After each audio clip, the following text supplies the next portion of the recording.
Combine your purchasing power, everything you buy, with millions of other Americans into one big purchasing family to give us all some clout when it comes to getting a better price. His name is Keith Raniere. His idea is called Consumers Buyline, and I'd like you to meet this impressive young man. Keith, happy to see you again. Yes, happy to see you too. The company was accused of being an illegal pyramid scheme that uses unfair sales practices to sign up new members. All the indoctrination, all the years of women are weak, women have no character. Now is the time to prove I can do it. And can you just stand up and point on your body through your clothes where the brand is? So it's right here, under right here. Yeah, right there. Right under my underwear line.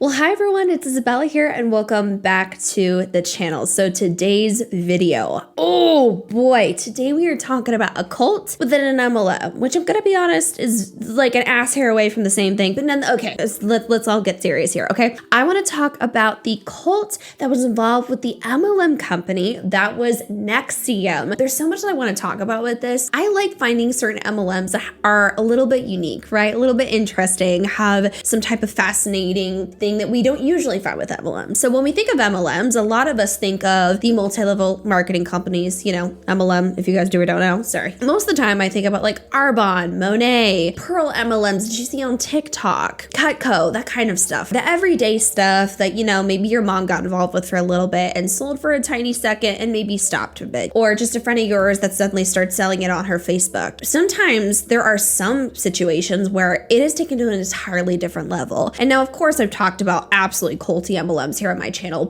and then even further, one that has sex trafficking, abuse, and so much more. That's just absolutely terrifying. So real quickly, two things I want to say is one, please, this is a very difficult and dark story. So I will try and give little notifications on the screen for things that get a little, you know, difficult to talk about. So keep that in mind. This can be a lot for some people. So I will give you all a heads up, but again, prioritize your mental health. So if you can't watch, for certain parts you can't listen to, that's perfectly okay. Take care of you. Second thing I want to say is don't forget to subscribe to the channel. Some of y'all are not subscribed. I see you. You should be subscribed. Anyways, let's get into it. Real quickly though, I want to take a quick second to thank today's sponsor. Hi everyone, hopping in here because I want to talk about an amazing company that I've been obsessed with called Scentbird. So here's the deal. If you guys do or don't know, I am obsessed with collecting fragrances. I love trying new perfumes because I love some for seasons or I love some for special occasions. And that's where Scentbird comes in. And I'm so excited to talk about them. Scentbird is an incredible company that offers tons of different fragrances for you to try every single month. So they have really well-known brands like Prada, Gucci, and just so many others that we know and love today. You could start out with Scentbird and only spend $17 per fragrance and see if you actually like it or not. First of all, the packaging is so fun. You're able to take it apart and interchange them, which I think is so cute. And it is a 30-day supply, so you're able to fully test it out. I did in fact get 3. I want to talk about the ones that I received this month. So this one, I'm going to be honest, it's partially my favorite because it smells good, partially my favorite because of the name. It's called Sexual Secret. You little nasty. It has red mandarin and pink mango in it. And when I think of the scent, I think of attractive women and mango. Like that's literally. Now this next one that I was able to grab is called Rose Struck. This one has tangerine, rose, and matcha in it, which was a wild combination for me. Is nothing but an incredible fresh rose scent. Now this one actually that took me by surprise is called Mind Game. So this one has mango skin, bergamot, lavender, patchouli, and oud. And oh my God. And now with testing out with Scentbird, I know which ones I want to fully commit to or ones this might just be a seasonal moment for me. So Scentbird is offering an absolutely amazing deal for you guys. So if you guys go to the link in the description below or pin comment and use the code Lanter, you guys are going to get 55% off of your first month at Scentbird. Thank you so much to Scentbird for sponsoring today's video and for literally fueling my fragrance addiction. Now let's get into today's video. Now let's get into the behind the scenes dark, sinister story about NXIVM. But we had to take it back a little bit farther, you know, because I like diving into where this kind of stuff originated. So we need to talk about a man, I know, I'm so sorry. A man by the name of Keith Raniere. So Keith was actually born in 1960 and he was living around the New York area. Many different people have said that he was just a pretty brilliant kid, I would say, when he was younger. However, his raising also was a little bit unique. Apparently, people vocalized that he was actually pretty smart for his age. So growing up though, he honestly liked to read a lot lot. And at the age of 12, he actually really picked up on a specific book, which he actually claims later on to be a major foundation for NXIVM and many other things he did in his career and lifetime. Isaac Asimov, which was the author of The Second Foundation. So this book was apparently a science fiction book that was just about mind control, manipulation, had a lot of very interesting themes in it. And again, with a science fiction book, I mean, come on now. I read The Hunger Games and I didn't want to start shit like that, right? Apparently, Keith took it a little bit too literally and liked the idea of mind control, manipulation, hypnosis, and keeping people under control in your own way. Now, again, for a 12-year-old to be reading that, I mean, of course, whatever, you do you. But for a 12-year-old to take it into a way of how he wanted to treat people is, oh my God, now that's wild. Later on, Barba, which was actually one of his former partners, vocalized that the way he was raised was very interesting. He was very, very highly praised by his dad. So apparently his dad went out of his way to just pretty much hype him up in his ego and be like, you are so intelligent, you're so brilliant, which honestly, from at first, I don't even think it's bad in any way. I think it's good to hype up your kids and make them think that they're amazing and that they're good and they're worthy of love, like positive affirmations, right? This is what triggered a God complex in Keith. And he essentially believed that he was God himself and he just elite and better compared to everyone, which, okay, now we've gone a little bit too far over there. Then he started having some very unethical and problematic patterns as a kid. So for example, apparently his mother actually let on to one of Keith's former partners that she would always hear that there was a bunch of girls getting calling to the house, right? And wanting to talk to Keith. He had a lot of people interested in dating him. However, Keith apparently, it sounded like he liked the attention. And so Keith's mom actually said that he would tell all the girls the same thing. So he would be very adamant about telling them that he loved them and how important they were to him when, if anything, he didn't care about them at all. Kind of strung them on and tested out specific things that he could do and just see how far he could go with making them all believe the same thing, which is you didn't think to catch that, mom? So he graduated college and in 1982 got a job in computer programming. He had a really big fascination with self-development and the positive affirmation stuff, which I think, of course, stemmed from his upbringing. He was really interested in the multi-level marketing world. So if you guys do or don't know, Amway is a multi-level marketing company, and Keith actually got himself involved with this. So with a lot of MLMs, they have a very big basis, and a lot of them have had a basis for years and years about personal development. Now, it's kind of changed and grown throughout the years with the severity and the patterns of self-development, but a lot of MLMs, when it comes to keeping you inside of the system, focus on self-development. And it's kind of, in my opinion, their sugar-coated way of, brainwashing you essentially. And that kind of stuff really interested Keith. And so he joined Amway, which is kind of the way that I label Amway is pretty much the same exact vibe as a 5-in-1 shampoo, conditioner, dish soap, hand soap, ass wash. You know what I'm saying? It's not going to work for most people, but except for that one man where skin's perfect and he uses it for everything. You know what I'm saying? In all seriousness though, it is far worse than that analogy. MLMs do not work for majority of participants, and the very rare people who do well, most of the time they have to have a team, a downline underneath them, and it's just an absolutely unethical, problematic system. With him being a part of Amway and this company who had wellness, hair care, literally everything that you can think of in an MLM, he did that for a little bit, but it doesn't really sound like he did incredible with it. And what do you know? A lot of people who join MLMs, they don't do well in it. However, there's those very small amount of people who, when they join an MLM and they see the system and they pay attention to it, sometimes they get real ballsy and want to literally start an MLM of their own. And so that's what Keith ended up doing. He decided to get out of Amway and start a multi-level marketing company on his own. So we've seen that pattern with MLM CEOs, is getting inspired by the problematic thing and realizing how much money you can make if you own the company, if you're a top leader. And if you can't get to be the top leader, some people think the good idea is just being the owner of the MLM. So in 1990, Keith started his pyramid scheme, which was first considered an MLM, CBI, which was also known as Consumer Buyline Incorporated. So the company was, and I quote, described as a recruitment-based discount company or pyramid scheme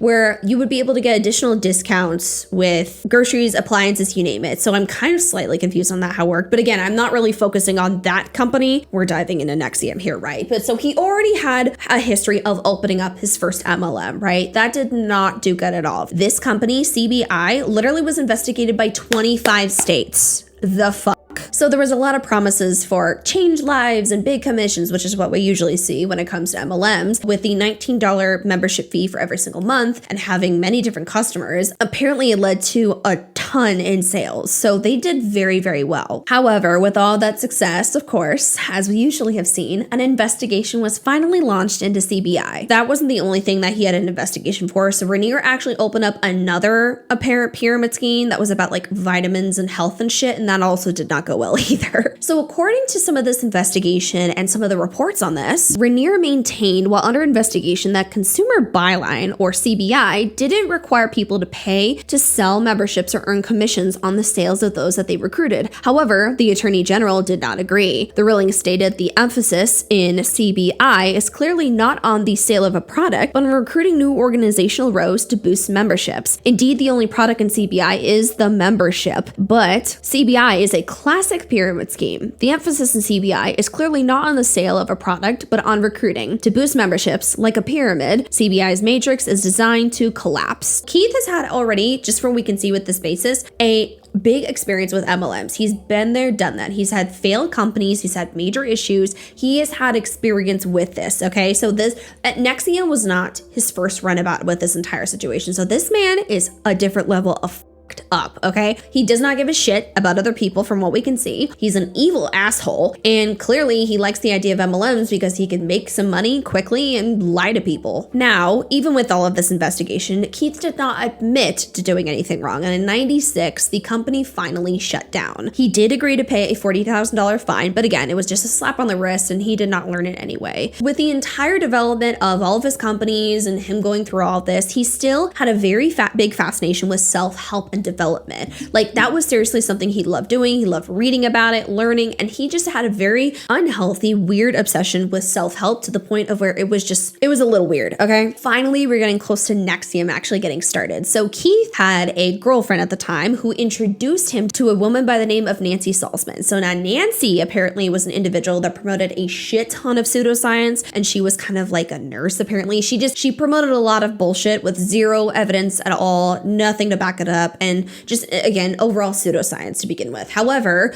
apparently Keith loved that, and they became the partner that developed the company NXIVM. It actually started off as a course-based company that was called the Executive Success Program. So this was supposed to be different courses that could help you change your life, and this could range from personal, work, relationships, literally anything it could help you with. Again, there's literally nothing to prove or show that Keith or Nancy had any sort of basis or success in the self-development world. I mean, for fuck's sake, Keith lost 2 companies and went to shit with that. I'm just saying, why was his self-development knowledge not working during that time? Most scammers and shitty people usually like to lie, and they don't even have some good success behind them at all. It's all fabricated. With the start of this company, though, they actually had some very interesting names for themselves. So Keith wanted to have a nickname Vanguard. Nancy wanted to have the nickname Prefect, which is a little bit fascinating to me, but it was based off of Keith's favorite video game. And the video game, actually, which I remember playing this back in the day, was a game that was about essentially getting more power and growing and being more successful when you take out opponents and people that are in your way. Yeah, fucking weirdo. The name of the company did not really last too long, and so finally they renamed it to call it NXIVM. So I'm gonna be honest, I'm gonna be fully honest with you guys. I butchered the shit out of this name when I first looked this company up because I was like, NXIVM? NXIVM? NXIVM? NXIVM? I was like, what the fuck is this company? I literally was like, I'm clearly not understanding this, so I had to listen to someone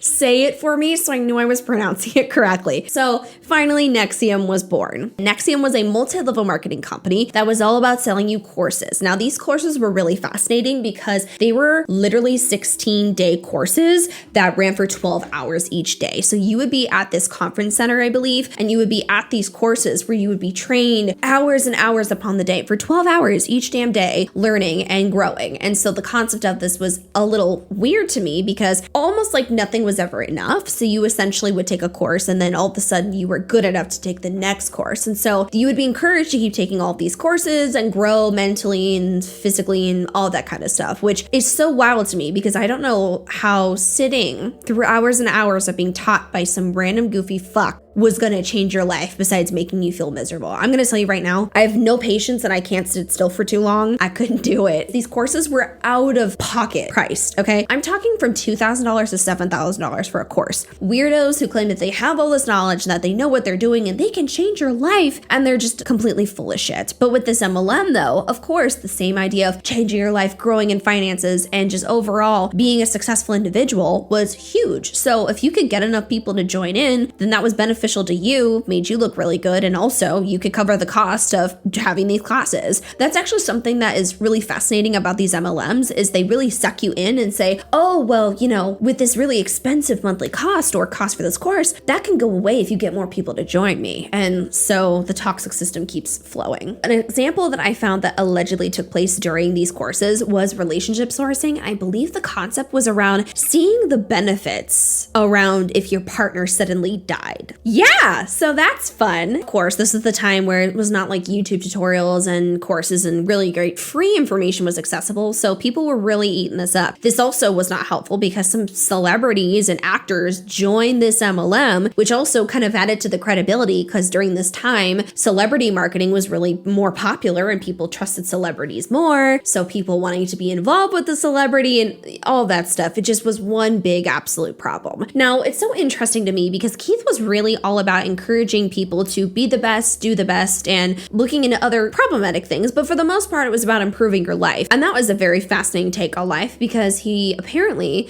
was a very horrible, abusive, and disgusting piece of shit to many of his former partners. Now, this is actually the next part where I'm going to dive into and give you a little heads up on. We're going to talk about former partners of Keith. Now, I think this is a very good pre-discussion to some of the other horrible things and abuse that happened in this cult, but we're going to talk about that as a little bit of an introductory to the horrible toxic behavior. So not only did he have horrible toxic behaviors in business and MLMs, but he had alleged problems when it comes to him and his former relationships. Now, full disclosure, I believe all of these women 100%, but I also want to make really clear that I fully believe these women. I know some of this stuff has been claimed to be substantial or lack of evidence. However, in my opinion, I fully believe these women and I will always believe these women. So starting off, Keith was 24 years old when he allegedly seduced and raped a 15-year-old by the name of Gina Melita, which is absolutely disgusting to say the least. A 15-year-old is not able to consent like that with an adult, and what the fuck is an adult wanting to do with a 15-year-old? That relationship did end and was just not good. However, through mutual friends, he met his next partner, which her name was Gina as well. Now, she was also 15 years old. Now, he apparently had a very unhealthy relationship with her and a very odd obsession. So he also, apparently her older sister like caught him climbing into her bedroom window and just had this very odd belief about her, and just it was very controlling from what I could see and very creepy. Honestly, sounded exactly like a stalker. That's just what I'm picking up from this. However, it's so tragic and sad. In her 30s, she was actually found and she unalived herself. And there's been some speculation that he was the reason for that. Again, there is nothing else I can say about that can confirm or deny. But there was allegations that she experienced a lot of abuse as well, but was too scared to say anything. Now, then later on, Keith actually moved on to Natalie, which was going to be a partner of his for 18 long years. Now, she was actually there for the other MLM stuff and some of his like early stages of his career because she didn't want to ruin his job. And of course, let's be real here. It's not like people who are victims of abuse have been really, served justice many times. If we've seen in the history, many times our justice system fails people who have been going through abuse. So I can't even imagine the fear that she was experiencing through that. And also just for someone to have that kind of power and manipulation, the fear that you experience through that stuff is just, it's terrifying. Multiple relationships, many with children, literally, and then with other people he was allegedly abusing. And all of this is to pretty much say that, first of all, he has a very clear pattern with the business, the problems, and the issues. And from what we can see with his past relationships and the way that he's approached things, from what I can personally inference and see, is he has a very clear pattern of abuse, manipulation, control, and being an overall fucking shitty person. It's a preface of what we're going to be seeing in the rest of this. So now going back to NXIVM, we are starting off with NXIVM really growing and picking up. It started getting a lot of members, and like the success of this was actually popping off really well. They popped up in the news, other popular individuals joined the company, and it was also widely encouraged, if you were able to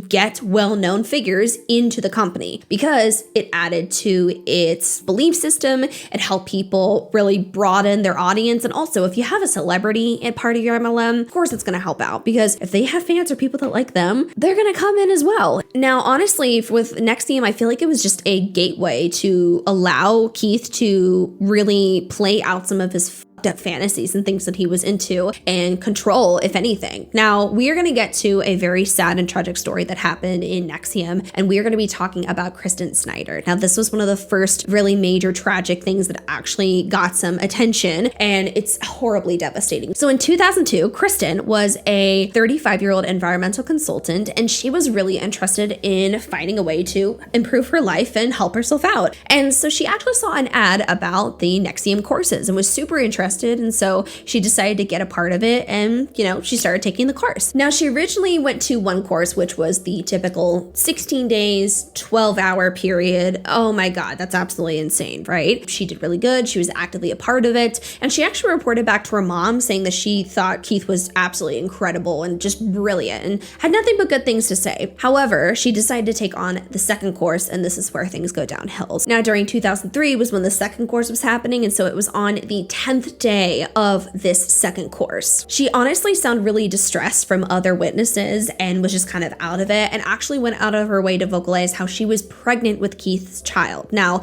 this has apparently been corroborated by another individual that was a part of this, but still, there's no other evidence because there was nothing else that we could find about her. She kind of just sounded really out of it, very distressed, and so again, the last time that she was seen was leaving the conference area, and she took her car and drove away. She was, of course, missing for a bit, and people were very concerned about where she went. However, sadly, 2 days later, her car was found 120 miles away from the original conference center where she left, and there was actually a note inside of it, which this is where it gets very terrifying and sad. And oh man, the chills I got from reading this note. People think this was an unaliving note, saying her goodbyes, and this is, oh my God, like this is very sad. So the note actually said, "I attended a course called Executive Success Programs based out of Arkansas and Albany, New York. I was brainwashed and my emotional center of the brain was killed and turned off. I still have feeling in my external skin, but my internal organs are rotting. I am sorry, life. I didn't know I was already dead. May we persist into the future." A separate page that was on there, though, did say, and I quote, "No need to search for my body." Her disappearance is still a mystery. Some people have claimed that Keith's teachings pushed her to unalive herself.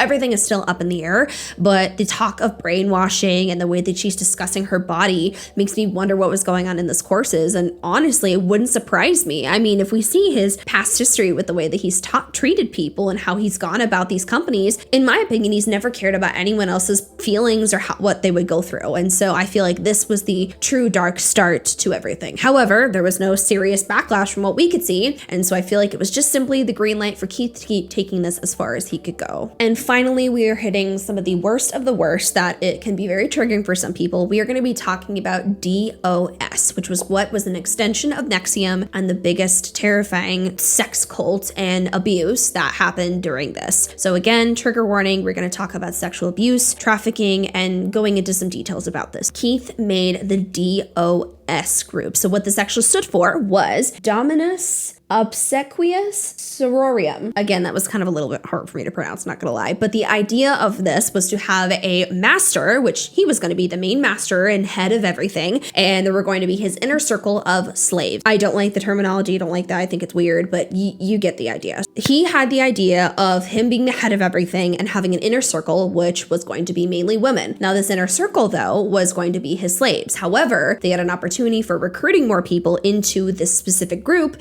which would allow them to be masters of the new slaves and so on and so forth. Now, slaves in general, which everyone technically was counted as some sort of slave, was supposed to do literally anything that Keith said and follow all requests, but additionally, their job was to recruit more people into the system. How they tried to get people to join this cult was they talked about it as like a woman empowerment situation, how it was a woman group, it was a woman empowerment group, but it was just a good idea for connection and community. And a big thing that we see a lot of people experience and just display when getting sucked into a cult, even in MLM, all of those things, is the need for community, needing for friends, and just overall being just maybe naive and being sucked into a system like that. It's terrifying how you can get sucked into a horrible cult like this. Allegedly, there was around 150 women that actually joined DOS, and of course, Keith was the only man up top that had say and control over everything. People joining, the initiation process was very specific, and he actually requested that every person who joined DOS give collateral. So that kind of collateral was essentially something that you could hold over someone's head if they decided to leave, talk about DOS, you name it. So of course, Keith did not want this to get aired out. He didn't want anyone knowing about DOS or what happened in it. He was asking for them to submit and give him specific things that they would never want out in public. And that way he could just have full control. Now, what kind of collateral? That could literally range from very explicit images or videos of the individuals, personal assets even, and just overall personal information that someone would never want out there about them. Now, of course, this is humiliating and terrifying, and having something like that held over your head will definitely, keep you in check, that's for sure. And of course, with someone that's powerful like that, not many people have the belief that they can defend themselves or protect themselves. Or again, you can't really protect yourselves from the humiliation, even if you are able to get someone under control when it comes to legal, you know what I mean? But at the end of the day, he had collateral, which could range from so many different things.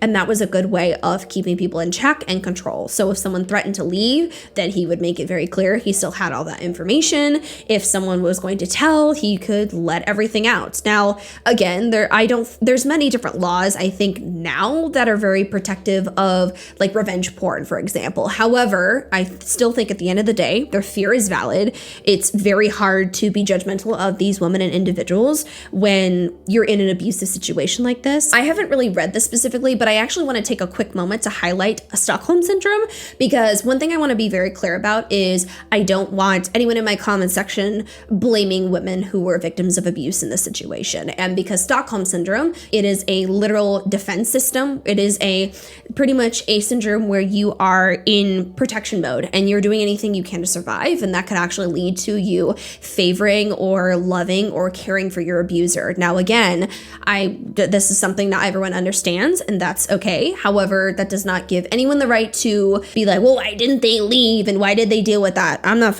dealing with that. I'm making that very, very clear, okay? At the end of the day, whether someone's naive or not naive, an individual should never, ever take advantage of you, abuse you, or hurt you in any way, hold anything over your head, and it's very scary. And if you haven't been in a situation like that, it's very hard to judge someone where it's inch by inch, slowly, they take things away from you and they condition you to think that what you're going through is normal and that you deserve the abuse. It's very scary. It's very terrifying. And this can go for many different situations. So I just want to bring that awareness and put that out there, make that very clear. But now let's get into the really dark shit. So with being involved and heavily involved with DOS, there was actual requests made by Keith, and some of those were about branding and more control. Now, of course, the branding happened during a cult ritual, which is so weird. So Keith was the one that was reading off some things and talking through the entire process. He actually pulled a doctor in that actually was a participant of the NXIVM MLM side of things to proceed the branding, and everyone apparently was naked during this, which, oh my God. So the branding was put onto their body, and no shit, sorry. I don't know why I said that. The branding was put on their body, but on the pelvic area, and oh, this gotta hurt like hell just thinking about that. Oh my God. Everyone's naked, but these events were recorded,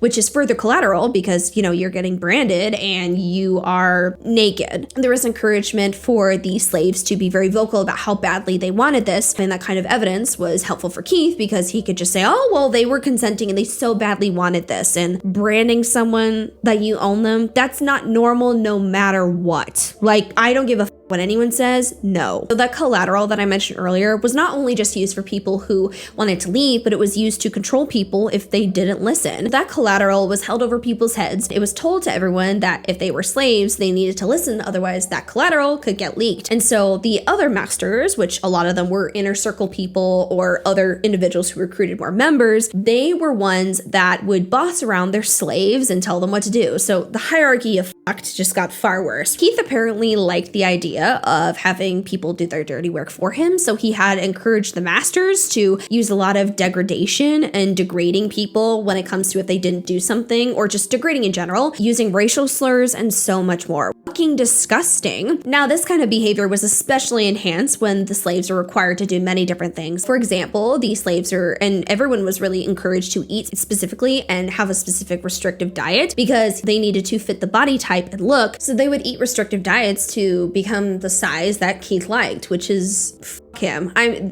hate this man so much. I really do. He's a horrible person. Additionally, other things that would happen as well. So if they didn't listen or if they weren't good enough, there'd be very different type of punishments that would happen to them. So for example, they would get whipped. They would have to pose in those very uncomfortable, painful poses and hold them for a very long time. They would sometimes be forced to take freezing showers. They would be forced to stand out in freezing weather and so much more, which was again further abuse on all of these women, which is so fucked up. Keith's purpose with all of this is he just liked the control, apparently. He liked enjoying controlling people, and everyone would just do what he wanted them to do because he got to enjoy everything completely. There was encouragement for any masters to encourage slaves and just slaves in general to have sex with and sleep with Keith, because apparently that was something you were supposed to do and you would get great benefits if you slept with Keith. So everyone was told to sleep with him. Any other sexual act was just a requirement and was told for you to do. So whether it was another person with Keith, you name it, you were just a sex object to him, essentially. I can't even imagine the absolute horrible damage that put on those poor people. So there was actually apparently a book that was wrote about all of this, and there's a specific quote I want to read to you guys. Quote, "The best slave desires the highest pleasure from being her master's ultimate tool, and, I quote, your sole highest desire must be to further your master, from who all good things come and are related." Yeah, so he supported this and thought it was a good idea, and how apparently that's just what people should want for him and what they should be doing. Some people deserve very bad things happening to them, and I'm gonna be honest, Keith is one of them. So in 2017 was when the first reports of the DOS organization was released. Now, of course, Keith was gonna receive backlash from this. The New York Times reported on it and it became a big deal, and Keith actually responded by saying that people that were hating on this was super duper misogynistic and really fucked up and just hateful to these women, which it's like, love how you're gonna call and use the misogynistic statement when you're the one abusing them. Then he goes on to say how DOS didn't have any involvement with NXIVM and just had that differentiation. And he also said that he didn't have involvement. But finally, after long enough, in 2018, there was a warrant filed for Keith's arrest, and he was actually arrested in one of his luxury villas in Mexico, and he was sent back home to the US. And 2019 is when some of this trial started happening. Apparently, Keith's defense was that he was in a very healthy and consensual polyamorous relationship, and everyone consented to everything, so there was no problem, which again, don't disrespect polyamorous relationships like that. Fucking please. It's one thing to be in a polyamorous relationship. It's another thing to control and manipulate women and encourage abuse. That's not okay no matter what. There were many different charges, and after 5 hours, the jury found him guilty of every single one of them. All of these charges include sexual exploitation of Camilla as a minor and possession of child sexual abuse material depicting her, sex trafficking and forced labor of Nicole, attempted sex trafficking of Jay, identity theft against other individuals as well, subjecting Daniela to document servitude for labor and services, conspiracy to alter records for use in an official proceeding, sex trafficking conspiracy, forced labor conspiracy, racketeering conspiracy, and wired fraud. And that asshole got 120 years in prison. Good. Get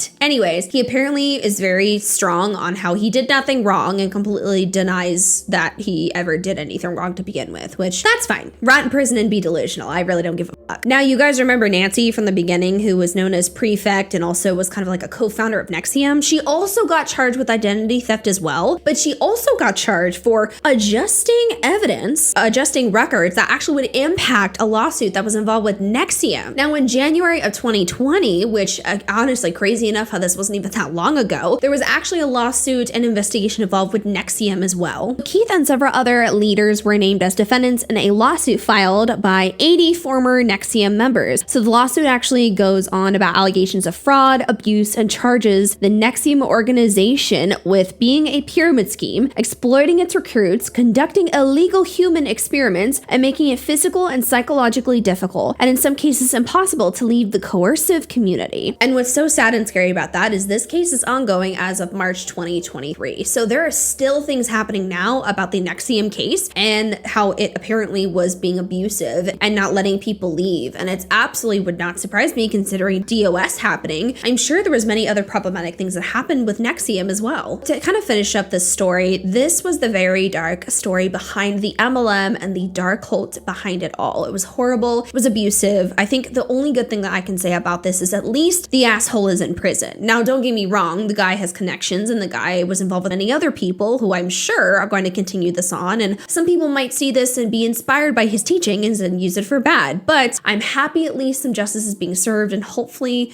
there's good closure for the victims, if any. I hope that they are able to have peace and I hope they're doing okay. They have good therapy and I hope this never happens again. But that was it for today's video. I hope you guys enjoyed my dive into NXIVM and this insane, crazy cult that went down. Thank you so much for watching. Don't forget to like, comment, share, and subscribe to the channel. And definitely don't forget to check out today's sponsor in the description below and pin comment. And I will see my angels in the next video.